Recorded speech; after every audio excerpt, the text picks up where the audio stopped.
नमस्कार दोस्तों, स्वागत है आपका हमारे चैनल डियर चैंपियंस जीके में। और कैसे हैं आप लोग? मैं आशा करती हूँ आप सब ठीक होंगे और अपना अध्ययन कर रहे होंगे। चलिए तो हम पढ़ेंगे हिंदी व्याकरण के 30 महत्वपूर्ण क्वेश्चन, जो कि आपके हर एक एग्ज़ाम के लिए बहुत ही इम्पोर्टेंट हैं, क्योंकि आप लोगों के जो एग्ज़ाम्स हैं उन सभी में हिंदी व्याकरण तो पूछा ही जाता है। तो आप लोग इस वीडियो को एंड तक ज़रूर देखना। शुरू करते हैं। क्वेश्चन है, इनमें से कौन सा शब्द नदी का पर्यायवाची शब्द नहीं है? इसमें क्या पूछ रहे हैं? नदी का पर्यायवाची नहीं है। तो सरिता, ऑप्शन ए क्या है? सरिता एक नदी का पर्यायवाची है, टटनी भी है और आपगा भी। ठीक है, ये तीनों नदी के पर्यायवाची हैं और जो बारी है वो जल का पर्यायवाची है। तो सही आंसर क्या हो जाएगा? ऑप्शन डी, नदी का पर्यायवाची बारी नहीं है। अगला क्वेश्चन है, उल्टी माला फेरना मुहावरे का सही अर्थ क्या होगा?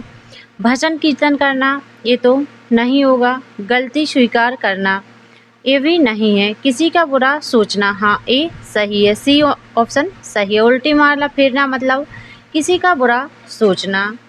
अगला क्वेश्चन है, मुझे आपके हस्ताक्षर चाहिए, इस वाक्य में हस्ताक्षर शब्द क्या है? ए ऑप्शन है एक वचन, तो हस्ताक्षर एक वचन नहीं होते हैं। नित्य बहुवचन या सदा बहुवचन, वो भी सही है। नित्य बहुवचन या सदा बहुवचन, हस्ताक्षर हमेशा बहुवचन में ही प्रयोग किए जाते हैं। अगला क्वेश्चन है, पंडित शब्द का सही स्त्रीलिंग रूप क्या होगा?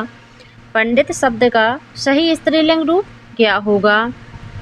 तो पंडिताई, ये तो गलत है। पंडितनी, पंडितनी ये भी नहीं होगा और पंडिता ये भी नहीं होगा। सही आंसर क्या हो जाएगा? पंडितायन, ये ऑप्शन सही है। पंडित का स्त्रीलिंग क्या हो जाएगा? पंडितायन। अगला क्वेश्चन है, जिसके पास कुछ ना हो, वाक्यांश के लिए एक शब्द क्या होगा? जिसके पास कुछ ना हो, वाक्यांश के लिए एक शब्द क्या होगा? गरीब, गरीब मतलब जिसके पास ज़्यादा पैसे नहीं होते हैं। दरिद्र, जो दुखी होता है। और भिखारी, भिखारी भी है गरीब। ठीक है। और आकिंचन, आकिंचन मतलब जिसके पास कुछ भी नहीं होता है। डी ऑप्शन सही है। अगला क्वेश्चन है, उपमेय उपमान साधारण धर्म और वाचक शब्द किस अलंकार के भेद हैं? उपमेय उपमान साधारण धर्म और वाचक शब्द किस अलंकार के भेद हैं? तो इसका सही आंसर है ऑप्शन सी, उपमा अलंकार। उपमा अलंकार में उपमेय उपमान साधारण धर्म और वाचक शब्द ये सभी होते हैं। ठीक है। और जिसमें एक भी चीज़ अगर जैसे उपमेय ना हो तो वो क्या होता है? लुप्त उपमा। और जिसमें पूरे शब्द होते हैं चारों, वो पूर्ण उपमा। ठीक है। और श्लेष में क्या होता है? चिपका हुआ। ठीक है। अगला क्वेश्चन है, उन्नति शब्द का सही विलोम शब्द पहचानिए। उन्नति का सही विलोम क्या हो जाएगा? ऑप्शन बी, अवनति। उन्नति का विलोम है अवनति। सफलता मतलब किसी भी चीज़ में आगे बढ़ना, जैसे एग्ज़ाम देने के बाद उसमें पास होना, तो सफलता है। अगला क्वेश्चन है, पवन शब्द का शुद्ध संधि विच्छेद क्या होगा? पवन शब्द का शुद्ध संधि विच्छेद क्या होगा? तो इसका आंसर है ऑप्शन ए, पो प्लस अन। पवन का शुद्ध संधि विच्छेद क्या है? पो प्लस अन। अगला क्वेश्चन है, ओ और औ किस प्रकार के वर्ण हैं? ओ और औ किस प्रकार के वर्ण हैं? तो ए है तालव्य। तालब में क्या आता है? छोटी ई और बड़ी। और भी आते हैं दंत मूर्धन्य। मूर्धन्य में ए सा आता है। ठीक है। कंठ है ओष्ठ, तो ओ और औ क्या है? कंठ ओष्ठ। डी ऑप्शन सही है। अगला क्वेश्चन है, दो अलग अलग भाषाओं के शब्दों से मिलकर बने शब्द को क्या कहते हैं? दो अलग अलग भाषाओं के शब्दों से मिलकर बने शब्द को क्या कहते हैं? तो इसका आंसर है ऑप्शन सी, संकर शब्द। तत्सम क्या है? संस्कृत के शब्द। ठीक है। संस्कृत के शब्द तत्सम होते हैं और जो संस्कृत से परिवर्तन करके आते हैं, परिवर्तन करके लिए जाते हैं, तो वो तद्भव होते हैं। और देशज जो हम अपने डेली की भाषा में प्रयोग करते हैं, जैसे लोटा, बाल्टी, ये देशज होते हैं। अगला क्वेश्चन है, अखरोट शब्द का तत्सम रूप क्या होगा? अखरोट शब्द का तत्सम रूप क्या होगा? सही आंसर है ऑप्शन बी अखरोट। अखरोट का तत्सम क्या है? अखरोट। अगला क्वेश्चन है, नदी, अध्यापक और पर्वत कौन सी संज्ञा के हैं? नदी, अध्यापक और पर्वत कौन सी संज्ञा के शब्द हैं? तो ये कौन से हैं? ऑप्शन ए जातिवाचक। नदी, अध्यापक और पर्वत जातिवाचक संज्ञा है। व्यक्तिवाचक में किसी का नाम, ठीक है, जैसे गंगा नदी, ये आ जाएगा व्यक्तिवाचक में। और भाववाचक में आ जाएगा मित्र, ठीक है। और समूहवाचक में जैसे अंगूर के गुच्छे। अगला क्वेश्चन है, हिंदी व्याकरण में संचारी भावों की संख्या कितनी मानी गई है? इसका सही आंसर है ऑप्शन सी 33। संचारी भाव कितने होते हैं? 33। और 11 क्या होते हैं? स्वर। हिंदी व्याकरण में स्वर कितने हैं? 11 और संचारी भाव 33। अगला क्वेश्चन है, यथासमय शब्द में कौन सा समास है? यथासमय शब्द में कौन सा समास है? सही आंसर है ऑप्शन सी अव्ययी भाव समास। तत्पुरुष समास में उत्तर पद प्रधान होता है। तत्पुरुष समास में उत्तर पद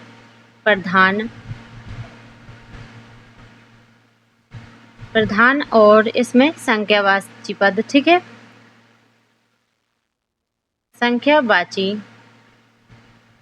संख्यावाची पद होता है और इसमें किसी अन्य अर्थ को बताते हैं। अगला क्वेश्चन है, प्रत्यय शब्द का प्रयोग कहाँ किया जाता है? सही आंसर है धातु या शब्द के अंत में। प्रत्यय का प्रयोग कहाँ किया जाता है? धातु या शब्द के अंत में। बी ऑप्शन सही है।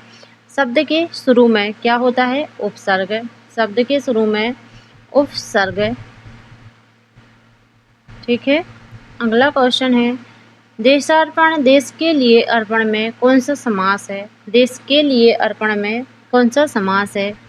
सही आंसर है ऑप्शन ए तत्पुरुष समास। तत्पुरुष में भी संप्रदान तत्पुरुष, देश के लिए अर्पण। कर्मधारय में विशेष और विशेषण पद होते हैं। द्वंद्व में दोनों पद प्रधान, ठीक है। द्वंद्व में दोनों पद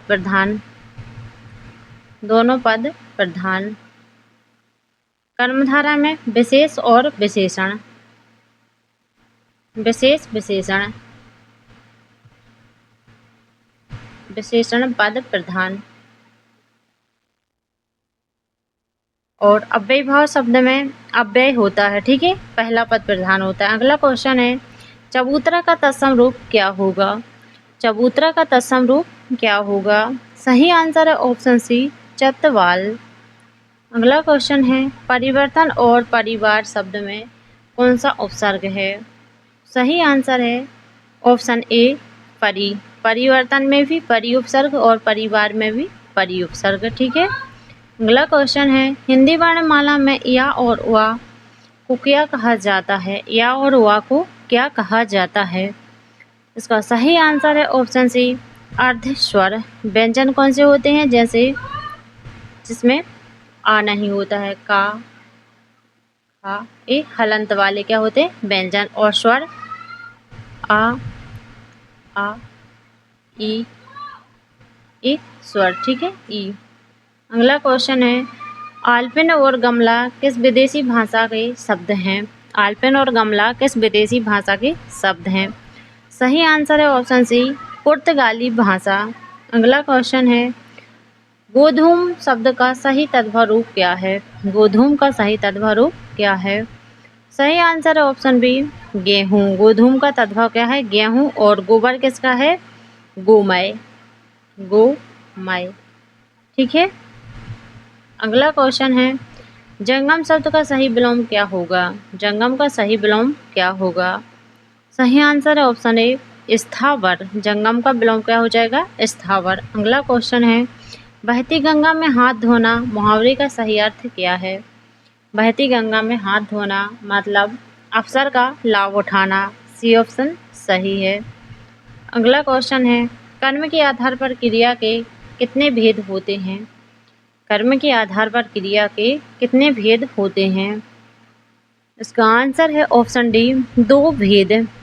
क्या कौन से? अकर्मक और सकर्मक, ठीक है। अगला क्वेश्चन है, जो किए हुए उपकार को मानता हो। वाक्यांश के लिए एक शब्द क्या है?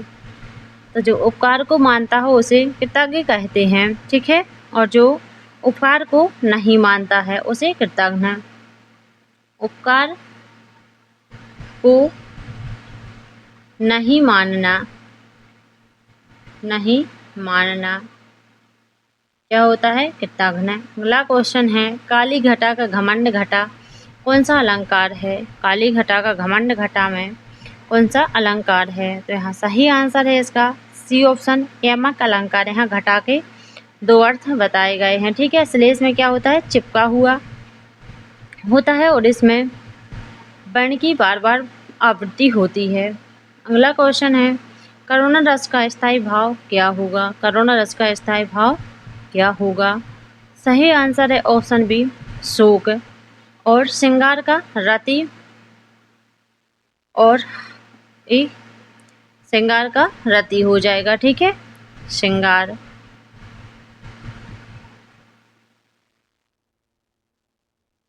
अगला क्वेश्चन है, उर्दू शब्द किस भाषा से आया है? उर्दू शब्द किस भाषा का शब्द है? तो इसका आंसर है ऑप्शन ए, तुर्की भाषा। अगला क्वेश्चन है, आंखें बिछाना मुहावरे का सही अर्थ क्या है?